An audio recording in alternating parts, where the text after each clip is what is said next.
Good evening. Thank you for joining me here on the Entrepreneur.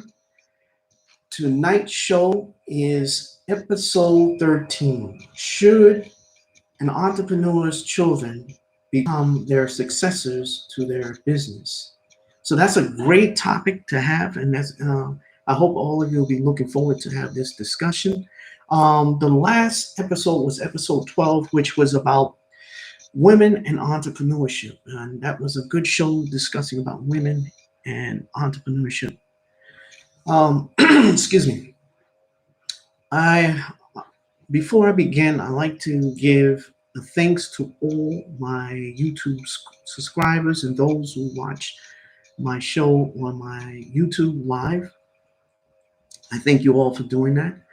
And I like to give a thank for those on TikTok who listens to my show, and those on Instagram, those on LinkedIn, and those on Twitter who also listen to my show.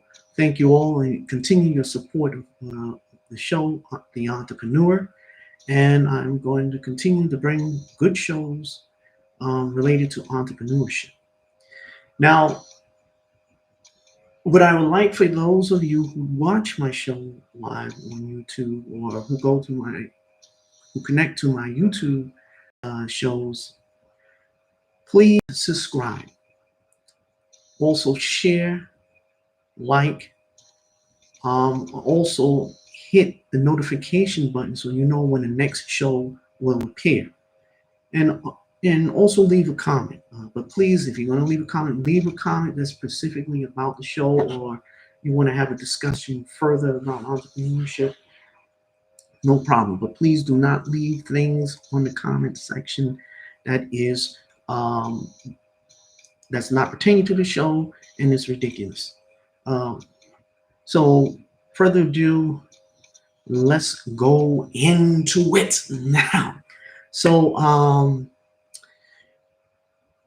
this is a topic a lot of entrepreneurs, some do think about this and some don't. Now, if you have a successful family business, you would want someone to succeed you after you either retire or unfortunately, you pass away. So what you want to do is start looking. If you want your children to succeed you, then you need to start looking for successors amongst your children. So, and you start that young. Don't wait until they get adult age and then you want to force it upon them. That's not the way you want to do that. What you want to do is make it available to them in a way where you have discussions about it. Don't force them. Don't assume, okay, well, this is for the family. You have to be part of the family business. It is your obligation. Don't make it an obligation. Make it where they can make a choice if they want to be part of that family business or not. Okay, so originally I was going to go through 15 different steps on how you should begin the process of a successor to your business amongst your children. But I decided to narrow it down to 6. I felt that 15 was a little bit too much. But if those of you who want to know more about the other process, let me know and I'll do a second video on that. Okay, so let's go with the first one. Is succession is a process, not an event. Remember, succession is a process, not an event. You don't want it to be an event, like, because what an event is in terms is an obligation. No, you want it to be a process. There should be a smooth process in selecting a successor amongst your children who's suitable in succeeding you after you decide to retire and move on, or unfortunately you were ill and you're at death's door. You have success already, but you need to begin that process when that child is young. Kind of coach them into it. not in a way where you're forcing them, but giving them options. Remember, give them options. Do not force them. Do not make it an obligation. Okay? So, excuse me. Don't think of it as a event that happens and designated day designated as a day, but as a process. So you want to begin that child, smooth that child into it, have a discussion with them, have a family meeting about um the business, talk about the business, what you do on the business, make it interesting, make the business sound interesting, but be honest about it with the business. Let them know that the plus sides and the downsides of the business. Just don't romanticize your business. Be honest about them and clear and concise. Let them make the choice if they want to follow pursuit or not. Okay. Now, number two, present the business as an option, not an obligation, as I stated before. Okay, so many parents would love to have their children follow in their footsteps. What parent wouldn't want their children to follow in their footsteps if they have a successful business and they want to leave that business to the next generation, the second generation, and hopefully that it would transfer to the third generation. That would be your grandchildren. So you want that succession to go on, but at the same time, you must create an atmosphere in order for that succession for the business to move into the direction that you want. Now, there can be a downside. Now, you may have employees who are very skilled, who've been around with you from the get-go, from the start of the business, and they feel as though that they want to be successors. So you have to create an atmosphere in which it would be a smooth transition from you to the child of your choice who you decide to have as your successor to your business, because you don't want animosity between other workers and your child, because then you're setting your own child for failure, and that business could be at a it can do damage to that business, and that business could possibly collapse. So you don't want to do that. You really want to set it up where it is a smooth transition to succession. Okay, so that's one of the things you want to do with that. Um, Number three, get outside experience. Let them get work outside of your business. Gain experience from other businesses, but let them work in businesses that's in the same industry.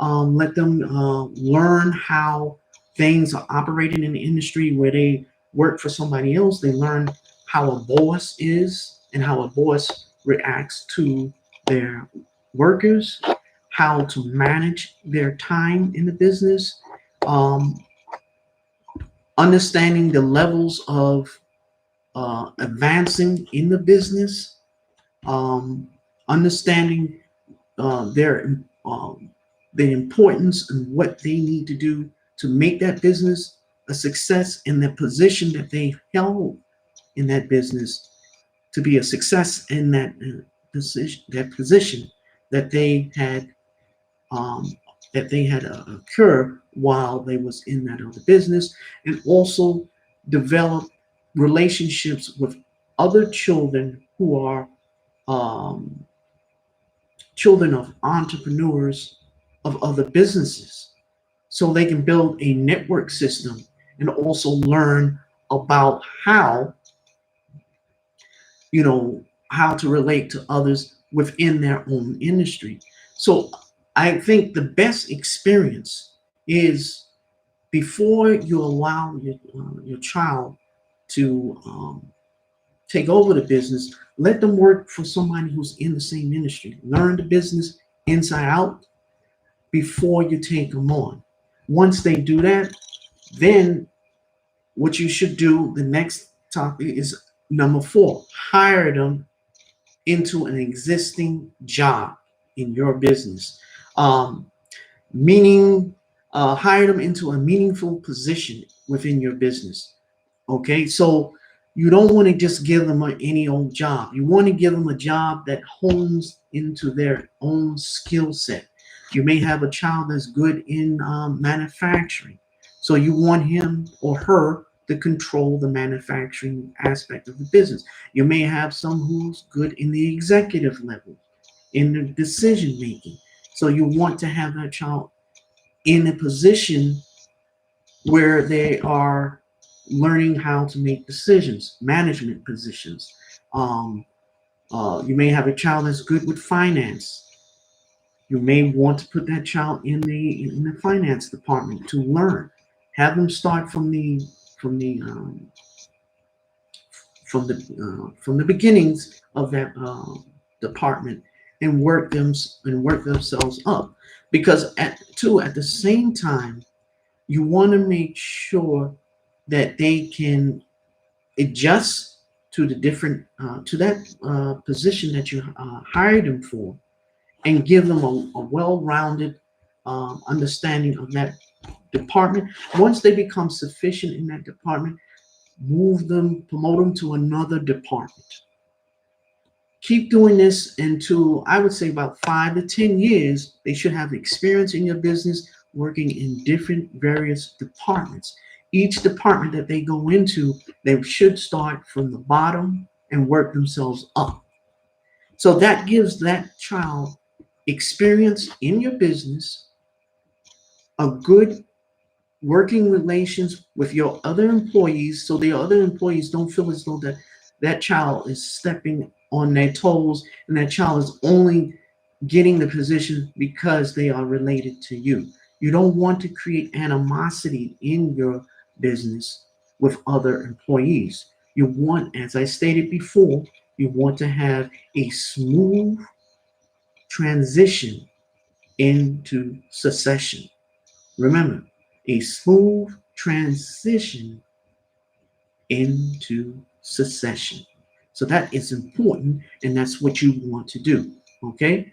The 5th and final one: encourage development and complementary skills. So encourage development with your children. Help them to be able to hone into their skills. Help them become confident in their skill levels, because confidence builds character. Also, confidence builds that they are sure of themselves, that when it's time to succeed, they know they can do it. And at the same time, you're confident that you're leaving your business with capable hands with that child. You know that child can handle your business, right? Now, another thing you need to do, if you, and as I stated before, when you're in that process, you're going through those different various process, have a family meeting amongst your children and your spouse. Discuss about the possibility of you retiring and having a successor or successors to your business. So you bring it to your children. Ask them, are they interested in taking over the business? Find out which child is, and begin the succession process. Or if all the children want to get involved, find out how each member of the child can be a valuable asset to the company. Give them various positions. You may have one who's the director of finance, one who's the director of operations, one is the vice president of operations, one is the executive vice president of the company, one is the CEO. each child has a position in the job. So you want to, if you're going to have all of them to succeed in the business, then you must give them all jobs so they can easily work amongst themselves. That's what you should do first before succeeding. So find out, allow them to go out into other, work for other companies before starting with yours. Once they gain the experience with the other companies, then hire them in. Hire them into the various the various positions you have in your company. Choose the skill sets that whatever your children have, and put them in the positions in the certain departments and let them work from the very bottom, and then until they get promoted into the higher ends of that um, department, and they learn it. So now they learn the skills. So that child, and move them on to different departments, and then decide and have a family meeting and say to them, okay, I'm thinking about having a succession. I want to get a feedback from you guys. What are you considering succeeding me after I begin my retirement process? If so, let's find out what we're going to do. Who's going to work certain positions in the company, from leadership into the various different departments, so it can be a common relations amongst the family. Won't be any strife. So it should be a smooth transition when you do that. Also, education. That's another thing I didn't mention. Education is very important. Um, you want them to be educated in the aspects of your business. Um, let's say you have a successful multi-billion dollar or $1 million tech company, right? It's a software company. Okay, so you want to have your kids to have education that's fitting for your business. So you may want them to go into education pursuits as towards technology, engineering, get their MBAs, either degrees in finance. You want them to get degrees that's going to be helpful to the business. Don't just get any old degree. It has to be a degree that's helpful to your business. You may have a kid who's good, may get a degree in dealing with management. So utilize those educational skills to your company. So education is one of the important things you need to do. Now, let's say you're having a problem deciding which child should succeed you. Then what you should do is get outside help.